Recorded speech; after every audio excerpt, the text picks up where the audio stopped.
നമ്മുടെ അഭിമന്യ ആൻഡ്രൂസ് പിതാവിൻ്റെ നേതൃത്വത്തിൽ നടത്തിയ പഠനത്തിൽ വളരെ വ്യക്തമാണ്. നമ്മുടെ ഇടയിൽ കടബാധ്യതയുള്ളവരും നമ്മുടെ ഇടയിൽ തൊഴിലില്ലാത്തവരും കൂലിപ്പണിക്കാരും വീടില്ലാത്തവരുമായ അനേകം പേരാണ്. ആ കണക്കുകളാണ് നമ്മൾ JB കോശി കമ്മീഷന്റെ മുമ്പിൽ അവതരിപ്പിച്ചത്. പ്രിയമുള്ളവരെ, ഇതൊരു സംഭവം ഞാൻ പറയാണ്. ഇനി മറ്റൊരു സംഭവം പറയുകയാണെങ്കിൽ, അപ്പോൾ ഏതൊരു സ്ഥലത്തും ഒരു പെട്ടിക്കടയ്ക്കോ ഒരു സൂപ്പർ മാർക്കറ്റിനോ പെർമിഷൻ വേണമെന്നുണ്ടെങ്കിൽ സമുദായം എന്നുള്ള നിലയിൽ സമ്മർദ്ദം ചെലുത്തി നേടിയെടുക്കാവുന്ന ഒരവസ്ഥയിൽ ഒരു വിഭാഗം കേരളത്തിൽ നിലനിൽക്കുകയാണ്. അപ്പോൾ ഇവിടുത്തെ രാഷ്ട്രീയ പാർട്ടികളെ കുറിച്ച് പറഞ്ഞാൽ, ഇപ്പം നിങ്ങൾ തീരദേശത്തെ പരിശോധിക്കുക. പ്രിയമുള്ളവർ, തീരദേശത്തുള്ള ക്രൈസ്തവരെന്ന് പറയുന്നത് നിങ്ങൾ പരിശോധിച്ചാൽ കാണാം, വളരെ അതിദരിദ്രരാണ്. മുഖ്യന്മാർ അതിദരിദ്രരാണ്. അവർ ലാറ്റിൻ കത്തോലിക്കരാണ്, അവർ ക്രിസ്ത്യാനികളാണ്, അതുപോലെ CSIക്കാർ അതിദരിദ്രരുണ്ട്. ഇവരൊക്കെ ചില പ്രത്യേക പാർട്ടിയെ സപ്പോർട്ട് ചെയ്ത് അവരെ ജയിച്ച് മന്ത്രിയാക്കി. അവസാനം പ്രിയമുള്ളവരെ, വിഴിഞ്ഞം തുറമുഖത്തിൻ്റെ ആ കൺസ്ട്രക്ഷൻ സമയത്ത് സർക്കാർ ചില വാഗ്ദാനങ്ങളൊക്കെ നൽകി. 500 കുടുംബങ്ങളെ അവിടെ നിന്ന് ഒഴിപ്പിച്ചിട്ട് അവരിപ്പോഴും അതിന് പകരമുള്ള ഒരു സ്ഥലം കൊടുക്കാമെന്നൊക്കെ വാഗ്ദാനം ചെയ്തു. ആ വാഗ്ദാനം മാത്രമേ ഉള്ളൂ. അവരിപ്പോഴും സിമന്റ് ഗോഡൌണിൽ കിടന്നുറങ്ങുകയാണ്. 500 കുടുംബങ്ങൾ. ആ വേദന നമുക്കറിയാത്തതിൻ്റെ കാരണം നമ്മൾ പ്രത്യേകിച്ച് തൃശ്ശൂരുള്ളവർക്ക് കുറച്ചുകൂടി മെച്ചപ്പെട്ട സൗകര്യങ്ങൾ അനുഭവിക്കുന്നവരാണ്. അതിനെ ചോദ്യം ചെയ്യാൻ ചെന്നപ്പോൾ പ്രതികരിക്കാൻ പോലും സമ്മതിക്കില്ല എന്ന് പറഞ്ഞ് അവിടുത്തെ അച്ഛന്മാരുടെ പേരിലും അവിടുത്തെ പിതാക്കന്മാരുടെ പേരിലും ഒക്കെ കേസെടുത്ത് ക്രിമിനൽ കേസിൽ ഉൾപ്പെടുത്തി സർക്കാരിനെ അട്ടിമറിക്കാൻ ശ്രമിച്ചു. ചൈനയ്ക്ക് പിന്തുണച്ചു. ആര്? നമ്മളെ ക്രിസ്ത്യാനികൾ ചൈനീസ് ഗവൺമെന്റിനെ പിന്തുണച്ചു. ഈ വക വാദങ്ങളുമായി നമ്മൾ അടിച്ചമർത്തുന്ന ഒരു സർക്കാർ നയമാണ് നമ്മുടെ മുമ്പിൽ കാണുന്നത്. ഇനി മലയോര കർഷകരെ സംബന്ധിച്ച് പ്രിയമുള്ളവരെ, നിങ്ങൾ തിരിച്ചറിയണം, കേരളത്തിൻ്റെ സാമ്പത്തിക സ്ഥിതിക്ക് ഏറ്റവും കൂടുതൽ സംഭാവന ചെയ്തിട്ടുള്ള ഈ മലയോര കർഷകർ, കേരള സാമ്പത്തിക സ്ഥിതിക്ക് അവരെ തീർത്തും അവഗണിച്ചുകൊണ്ട് ആ കാടിൻ്റെ അതിർത്തിയിൽ താമസിക്കുന്നവരെ കാട്ടുകള്ളന്മാരാണ്, കൊള്ളക്കാരാണ് എന്ന് ഗവൺമെൻറ് തന്നെ ചിത്രീകരിക്കുന്ന അവസ്ഥ കേരളത്തിൽ നിലനിൽക്കുകയാണ്. നിങ്ങൾക്കറിയാം, കഴിഞ്ഞ ആഴ്ച കാട്ടാനയുടെ ചവിട്ടേറ്റ് മരിച്ച ഒരു കുടുംബത്തിലേക്ക് തിരിഞ്ഞു നോക്കാൻ പോലും ഇവിടെയുള്ള മന്ത്രിമാർക്കോ ഇവിടെയുള്ള MLA-മാർക്കോ കഴിയുന്നില്ല. പ്രിയമുള്ളവരെ, പലരുടെയും വിചാരം ക്രിസ്ത്യാനികളാണ് കാടിൻ്റെ അതിർത്തിയിൽ ജീവിക്കുന്നതെന്നാണ്. കഴിഞ്ഞ ആഴ്ച ദീപിക പ്രസിദ്ധീകരിച്ച ഇവർ രക്തസാക്ഷികൾ എന്ന ലിസ്റ്റ് ഒന്ന് നിങ്ങളെടുത്ത് വായിച്ചു നോക്ക്. അപ്പോൾ ആ ദീപികയിൽ വളരെ കൃത്യമായിട്ട് കൊടുത്തിട്ടുണ്ട്. അതിൽ ഹിന്ദുക്കളുണ്ട്, അതിൽ അധികം ഹിന്ദുക്കളും ക്രിസ്ത്യാനികളുമാണ്, അതിൽ മുസ്ലിമുകളുണ്ട്. അപ്പോൾ ഇതൊരു ജാതിയെ സംബന്ധിക്കുന്ന പ്രശ്നമല്ല. ഞാൻ നിങ്ങളോട് ചോദിക്കട്ടെ, വയനാട്ടിൽ എത്ര ശതമാനം ക്രിസ്ത്യാനികളുണ്ട്? എത്ര ശതമാനം ക്രിസ്ത്യാനികൾ വയനാട്ടിലുണ്ടാവും? നമ്മുടെ ധാരണ ഈ കുടിയേറ്റ മേഖലയിലുള്ളത് മുഴുവൻ ക്രിസ്ത്യാനികളാണെന്നാണ്. പച്ചക്കള്ളമാണ്. വയനാടിൻ്റെ ജനസംഖ്യയിൽ 22% മാത്രമേ ക്രിസ്ത്യാനികളുള്ളൂ. ബഹുഭൂരിപക്ഷവും അവിടെ ജീവിക്കുന്നത് ഹിന്ദുക്കളും മുസ്ലിമുകളുമാണ്. അപ്പൊ പ്രിയമുള്ളവരെ, പക്ഷേ സമൂഹത്തിലെ വളരെയധികം പച്ചക്കള്ളങ്ങൾ പ്രചരിച്ചുകൊണ്ടിരിക്കുകയാണ്.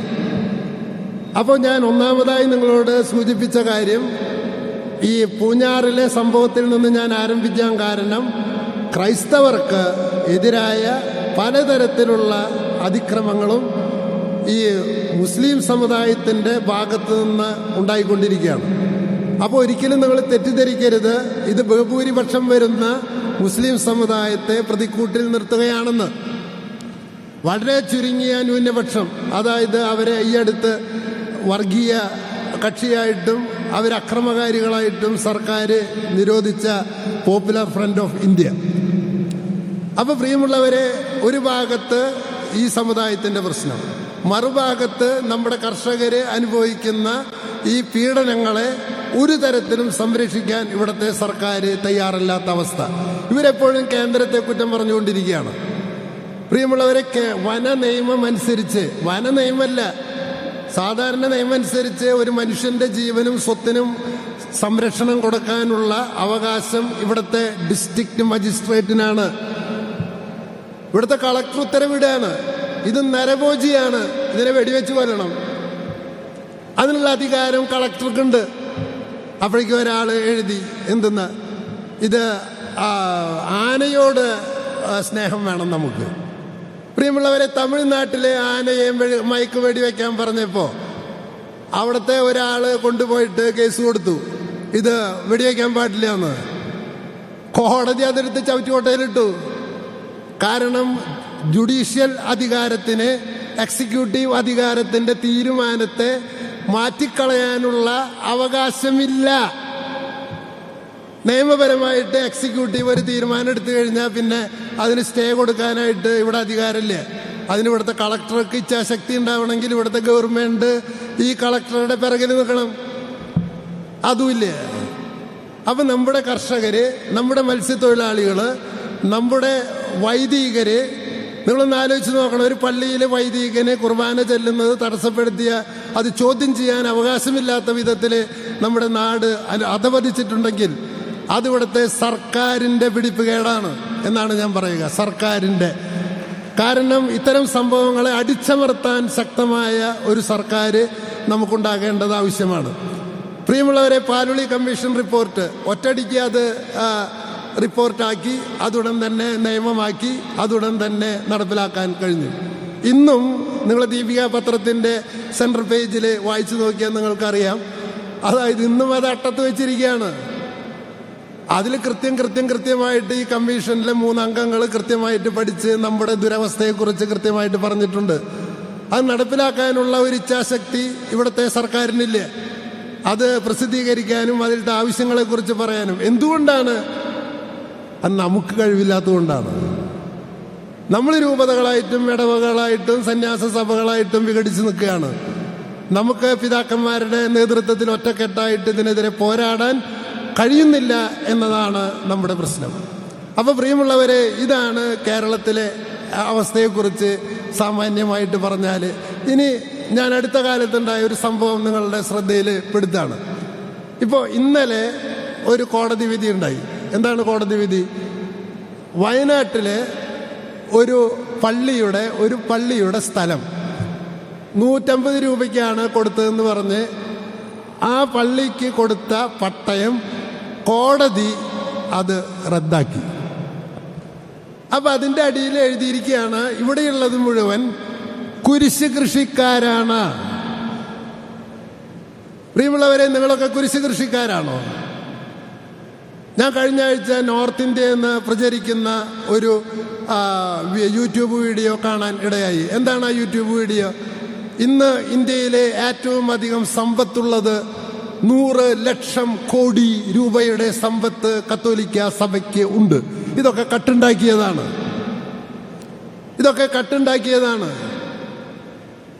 ഇതാണ് അതിലെ പ്രധാനപ്പെട്ട പ്രമേയം. അപ്പം നമുക്കെതിരെ വ്യാപകമായിട്ട് ഇത്തരത്തിലെ പ്രചരണം നടക്കുകയാണ്. എന്തുകൊണ്ടാണ് നമുക്ക് സമ്പത്തുണ്ടായത്? പ്രിയമുള്ളവരെ, ഇവിടെ കുരിശ് കൃഷി മാത്രമല്ല, ഇവിടെ അമ്പലകൃഷി നടക്കുന്നത് നിങ്ങൾക്കറിയൂ. അമ്പലകൃഷി ഇത് തുറന്നു പറയാൻ ആൾക്കാരില്ലേ? ഈ സെന്റ് തോമസ് കോളേജ് നിലനിൽക്കുന്ന ഈ വാർഡിനകത്ത് എത്ര അമ്പലങ്ങൾ നിലനിൽക്കുന്നു എന്നുള്ളതിൻ്റെ കണക്ക് ഇവിടുത്തെ കോർപ്പറേഷനുണ്ടോ? എൻ്റെ വാർഡിൽ എത്ര അമ്പലം ഉണ്ടെന്നുള്ളതിൻ്റെ കണക്ക് ഇവിടുത്തെ കോർപ്പറേഷനുണ്ടോ എന്ന് ഞാൻ ചോദിക്കണേ. ഇല്ല പ്രിയമുള്ളവരെ. എന്താ കാരണം? അമ്പലങ്ങളും പള്ളികളും വ്യത്യാസമുണ്ട്. പള്ളികളിൽ നമ്മൾ വരുന്നത് സാമൂഹിക ആരാധനയ്ക്കാണ്. ആ പള്ളി സമൂഹത്തിൻ്റെ മൊത്തമാണ്. അവർക്ക് വ്യക്തിക്ക് വേണമെങ്കിൽ അമ്പലം തുടങ്ങാം. നിങ്ങൾ പാലക്കാട് നിന്ന് വരുമ്പോൾ കുതിരാനിലെ ഒരു അമ്പലം കണ്ടിട്ടുണ്ട്. ആ അമ്പലം ആരുടെ ആയിരുന്നു? ഇവിടുത്തെ ഹിന്ദു സമുദായത്തിൻ്റെ ആണോ? പച്ചക്കള്ള പറയണേ. അത് ഫോറസ്റ്റിലെ ജോലി ഉണ്ടായിരുന്ന ഒരു ഉദ്യോഗസ്ഥൻ അവിടെ ഒരു പ്രതിഷ്ഠ വെച്ചു. അദ്ദേഹത്തിൻ്റെയും അദ്ദേഹത്തിൻ്റെ അനിയൻ്റെയും പ്രോപ്പർട്ടിയാണ് ആ അമ്പലം. അപ്പൊ അതിൽ വീഴുന്ന നേർച്ചയൊക്കെ എവിടേക്കാ പോവുക? ഹിന്ദു സമുദായത്തിന്റെ ഉന്നമനത്തിന് വേണ്ടി ഉപയോഗിക്കൂ. നമ്മളൊരു വാക്ക് കേട്ടിട്ടുണ്ട്. എന്താണ് ആ വാക്ക്? ദേവസ്വത്തിന്റെ ക്ഷേത്രം, ദേവസ്വത്തിന്റെ ക്ഷേത്രം, ദേവസ്വത്തിന്റെ ക്ഷേത്രം. അത് ഈ പറയുമ്പേക്കാവ് ദേവസ്വം എന്ന് പറഞ്ഞാൽ എന്താ അർത്ഥം? സർക്കാർ ദേവസ്വമല്ല, ദേവസ്വം എന്ന പേര് മാത്രമുള്ളൂ അതിന്. ആ ദേവസ്വം എന്ന് പറഞ്ഞാൽ സർക്കാരിന് അതിന്റെ മുകളിൽ യാതൊരു നിയന്ത്രണവും ഇല്ലേ? ആർക്കറിയാം? അപ്പൊ ഇന്ത്യയിലെ 90% ക്ഷേത്രങ്ങൾ സ്വകാര്യ വ്യക്തികളുടെ, എന്നാൽ സഭയുടെ 100% സ്ഥാപനങ്ങളും സഭാ സമൂഹത്തിൻ്റെതാണ്.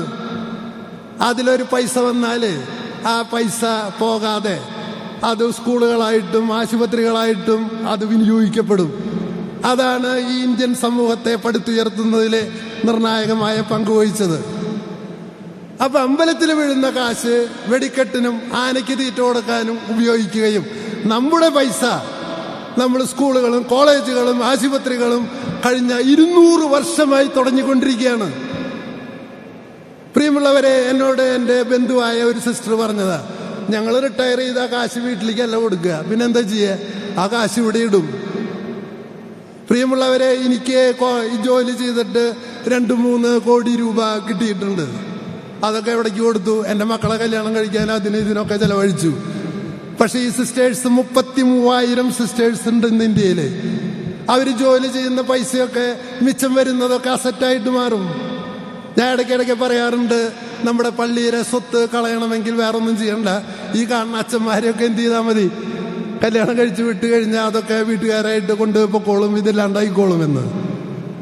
അപ്പൊ പ്രിയമുള്ളവരെ, നമുക്ക് നമ്മുടെ സ്ഥാപനങ്ങളുണ്ടെങ്കിൽ അത് നമ്മുടെ വിശ്വാസികൾ നൂറ്റാണ്ടുകളായിട്ട് അധ്വാനിച്ച് വികസിപ്പിച്ചെടുത്തിട്ടുള്ളതാണ്. അല്ലാണ്ട് ബ്രിട്ടീഷുകാരുടെ ഇന്ന് ദാനമായിട്ട് കിട്ടിയതല്ല. അപ്പം നമുക്ക് സ്കൂളുകളുണ്ട്, നമുക്ക് കോളേജുകളുണ്ട്, നമുക്ക് ആശുപത്രികളുണ്ട്. ഇന്ന് എന്തുകൊണ്ടാണ് കേരളത്തിൽ ഇത്രയധികം സാക്ഷരത നിലനിൽക്കുന്നത്? അപ്പൊ ചില ആൾക്കാർ ഉടൻ പറയുക അത് ഇടതുപക്ഷംകാരനാണെന്ന്. പ്രിയമുള്ളവരെ, ലോകത്തിൽ മാർക്സിസ്റ്റ് പാർട്ടി ഭരിച്ച ഒരു രാജ്യത്തും ഒരു വിദ്യാഭ്യാസ സ്ഥാപനവും വികസിച്ച് വന്നിട്ടില്ല. അങ്ങനെയാണെങ്കിൽ 25 കൊല്ലം ഭരിച്ച ബംഗാളിലുണ്ടാവണ്ടേ? എവിടെയുള്ളത്? ബംഗാളിൽ എവിടെയാ വിദ്യാഭ്യാസ സ്ഥാപനങ്ങൾ? അപ്പൊ ക്രൈസ്തവരെ, ഇന്ത്യൻ സമൂഹത്തെ കെട്ടിപ്പടുക്കാനായിട്ട് പ്രയത്നിച്ചിട്ട് ഇപ്പൊ നമുക്കെതിരെ വ്യാപകമായ നുണപ്രചരണം നടത്തിക്കൊണ്ടിരിക്കുകയാണ്. ഞാൻ നിങ്ങളോട് ചോദിക്കട്ടെ, വയനാട്ടിലെ ആദ്യം കുടിയേറിയത് ക്രിസ്ത്യാനികളാണോ അതോ കോട്ടയം രാജാവാണോ? ഞാൻ വയനാടിനെ കുറിച്ച് എൻ്റെ ഡോക്ടറേറ്റ് തീസിസ്. പ്രിയമുള്ളവരെ, വയനാട്ടിലെ ആദിവാസികൾ താമസിക്കുമ്പോൾ കോട്ടയം എന്ന് പറഞ്ഞിട്ട് തലശ്ശേരിയിൽ ഒരു സ്ഥലമുണ്ട്, കണ്ണൂര് ആ ഭാഗത്ത്. അവിടുത്തെ രാജാവ് അങ്ങോട്ട് ഒരിക്കൽ മൃഗയാ വിനോദത്തിന് പോവുകയാണ്. അവിടെ ഒരു ആദിവാസി പെണ്ണ് കുളത്തിൽ വീണപ്പോൾ അതിനെ പിടിച്ച് രക്ഷിച്ചു. മേല് തൊട്ടപ്പോൾ അവർ പറഞ്ഞു ഇതിനെ എന്ത് ചെയ്യണമെന്ന്? കല്യാണം കഴിക്കണമെന്ന്. കാരണം കുളത്തിൽ നിന്ന് രക്ഷിച്ചിട്ട് ഇയാളുടെ മുണ്ട് അതിൻ്റെ മേലിട്ടു. അല്ലെങ്കിൽ തന്നെ അപ്പൊ താൻ പുടവ കൊടുത്തതാണ്, കല്യാണം കഴിച്ചതാണ്, തന്നെ വിടില്ല എന്ന് പറഞ്ഞു. അപ്പോൾ അവൻ അവിടെ നിന്ന് രക്ഷപ്പെടാൻ പറഞ്ഞു, എന്തെന്ന്, ഞാൻ വീട്ടുകാരൊക്കെ വിളിച്ച് കല്യാണം നടത്താനായിട്ട് തിരിച്ചു വരാമെന്ന്. പ്രിയമുള്ളവരെ, വീട്ടുകാരൊക്കെ വിളിച്ച് അവൻ വന്നത് ഇവരെ കൊന്നുകളയാനാണ്. അങ്ങനെയാണ് ആദിവാസികളുടെ ഭൂമിയിലേക്ക് പഴശ്ശി രാജാവിന്റെ മുൻ തലമുറക്കാർ കയറിപ്പോയത്. അല്ലാണ്ട് അത് ക്രിസ്ത്യാനികൾ കുടിയേറിയിട്ട് അവരെ നശിപ്പിച്ചതല്ല. നോർത്ത് ഇന്ത്യയിലാണെങ്കിൽ ഈ നുണകൾ പ്രചരിപ്പിച്ചിട്ട് അതിൻ്റെ പിറകിൽ പല സർക്കാരുകളും പ്രഖ്യാപിക്കുകയാണ്. എന്താണ്? മതം മാറ്റ നിയമം. പ്രിയമുള്ളവരെ, മതം ഒരാളുടെ മാറ്റാൻ കത്തോലിക്ക സഭയോ ക്രിസ്തുമതത്തിൻ്റെ ഒരു ഗ്രന്ഥമോ പറയുന്നില്ല. യേശു പറയാണ്, സുവിശേഷം പ്രഘോഷിക്കുക, കേൾക്കും താല്പര്യമുള്ളവരെ സ്വീകരിക്കുക. അവർ സ്വീകരിച്ചില്ലെങ്കിൽ നിങ്ങൾ എന്ത് ചെയ്യണം? കാലിൻ്റെ പൊടി തട്ടി നിങ്ങൾ തിരിച്ചു പോരുക. പ്രിയമുള്ളവരെ, മതം മാറ്റ നിയമത്തിൻ്റെ പേരിൽ നോർത്ത് ഇന്ത്യയിലെ 11 സംസ്ഥാനങ്ങളിൽ നിയമം ഉണ്ടാക്കുകയും പല വൈദികരെയും അറസ്റ്റ് ചെയ്യാണ്. ആ സ്കൂളിൽ ഒരു കുട്ടി പ്രാർത്ഥിക്കാൻ വന്നു. അവരെ അച്ഛൻ മതം മാറ്റത്തിന് പരിശ്രമിച്ചു. അങ്ങനെ പരമാവധി മതം മാറ്റ നിയമത്തിൻ്റെ പേരിൽ നമ്മുടെ വൈദികരെയും സിസ്റ്റേഴ്സിനെയും അവർ തടസ്സപ്പെടുത്തിക്കൊണ്ടിരിക്കുകയാണ്. സ്കൂളിൽ പഠിക്കുന്ന ഒരു കുട്ടി ആത്മഹത്യ ചെയ്തു, സിസ്റ്ററുടെ പേരിൽ കേസെടുത്തു. ഞാൻ സാഗർ രൂപതയിലെ ഷാംപുര എന്ന് പറയുന്ന സ്ഥലത്ത് സന്ദർശിച്ചിട്ടുണ്ട്. അവിടെ നമ്മുടെ രൂപതയിലെ തന്നെ അനേകം സിസ്റ്റേഴ്സ് അവിടെ ജോലി ചെയ്യുന്നുണ്ട്. അവറ്റങ്ങൾ പാവങ്ങൾ ഈ കുഷ്ഠരോഗികളിൽ അനാഥരിൽ ഒക്കെ നോക്കുന്ന സ്ഥലമാണത്. എവിടെ ഒരിക്കൽ കയറി വന്ന് ഇവിടെ വൈൻ സൂക്ഷിച്ചിട്ടുണ്ടല്ലോ, ഇവിടുത്തെ അച്ഛൻ മദ്യപാനിയാണ്, അതൊക്കെ തട്ടിമറച്ചിട്ടു. ആ ഉദ്യോഗസ്ഥന്മാർ അച്ഛനെ അറസ്റ്റ് ചെയ്തു. ഇത്തരത്തിലുള്ള പീഡനങ്ങൾ നിത്യസംഭവമാണ്. അതിനെതിരെ നിങ്ങൾ BJP ആണെങ്കിൽ, നിങ്ങൾ വിശ്വസിക്കുന്ന ആളാണെങ്കിൽ നിങ്ങൾ മീറ്റിംഗ് കൂടുമ്പോൾ പറയണം, എന്ത്, ഞാൻ ക്രൈസ്തവനാണെന്ന പേരിൽ അഭിമാനിക്കുന്ന ആളാണ്, ഞാൻ നിങ്ങളുടെ പാർട്ടി അംഗമാണ്. ഇത്തരം സംഭവങ്ങളെ ചെറുക്കാൻ നമുക്ക് കഴിയണം. നമുക്കറിയാം മണിപ്പൂരിലെ വംശീയ സംഘടനം തന്നെയാണ് നടന്നത്, ശരിയാണ്. പക്ഷെ ആ വംശീയ സംഘടനത്തിൻ്റെ പിറകിലൂടെ നമ്മുടെ പള്ളികൾ തകർക്കപ്പെട്ടു, ക്രിസ്ത്യാനികളെ തെരഞ്ഞുപിടിച്ച് ഇല്ലാതാക്കാൻ ശ്രമിച്ചു. അതുകൊണ്ട് ഇത്തരത്തിലുള്ള സംഭവങ്ങൾ നമുക്ക് മുന്നിലുണ്ട്. അപ്പം ഞാൻ വളരെയധികം കാര്യങ്ങൾ നിങ്ങളോട് ഇപ്പോൾ തന്നെ സംസാരിച്ചു കഴിഞ്ഞു. ഇനിയുള്ളവർ ബാക്കി കാര്യങ്ങൾ സംസാരിക്കും. അതുകൊണ്ട് ഈ ഇലക്ഷന് നിങ്ങൾ കോൺഗ്രസ് ആകട്ടെ, മാർക്സിസ്റ്റ് പാർട്ടി ആകട്ടെ, നിങ്ങൾ ഇടതുപക്ഷത്തിൻ്റെ ആളാകട്ടെ, BJP ആകട്ടെ, ഇതാണ് നമ്മുടെ ആശങ്കകൾ. നിങ്ങൾ നിങ്ങളുടെ പാർട്ടിയിൽ നിസ്സാരമായ ഒരു സ്ഥാനത്തിന് വേണ്ടി കാംക്ഷിക്കുമ്പോൾ ഇത്തരം ആശങ്കകൾ പ്രകടിപ്പിക്കുന്നതിൽ നിന്ന് നിങ്ങൾ ആ പാർട്ടിയിൽ നിന്ന് പിന്മാറരുത്. ഇതാണ് ഞങ്ങളുടെ വികാരം. ഞങ്ങൾ തല്ലാനും കൊല്ലാനും ഒന്നുമില്ല, ഇതാണ് ഞങ്ങളുടെ കാര്യം. അതുകൊണ്ട് ഇനിയുള്ള സർക്കാരുകൾ വരുമ്പോൾ ഇത്തരം സംഭവങ്ങൾ നടന്നാൽ അത് സർക്കാരിൻ്റെ പരാജയമാണ്. സർക്കാരാണ് നമുക്ക് സംരക്ഷണം തരാനായിട്ട് നമ്മൾ അവർക്ക് വേണ്ടി ടാക്സ് കൊടുക്കുന്നത്. ഇത്തരം കാര്യങ്ങൾ ഓർമ്മിച്ചുകൊണ്ട് വേണം വരാനിരിക്കുന്ന തെരഞ്ഞെടുപ്പിൽ നിങ്ങളുടെ തീരുമാനങ്ങളും നയങ്ങളും രൂപീകരിക്കപ്പെടേണ്ടത് എന്ന് മാത്രം ഓർമ്മിപ്പിച്ചുകൊണ്ട് എന്നെ സംസാരിക്കാൻ അനുവദിച്ച നിങ്ങൾക്ക് നന്ദി പറഞ്ഞുകൊണ്ട് നിർത്തുന്നു. ജയ് ക്രൈസ്റ്റ്.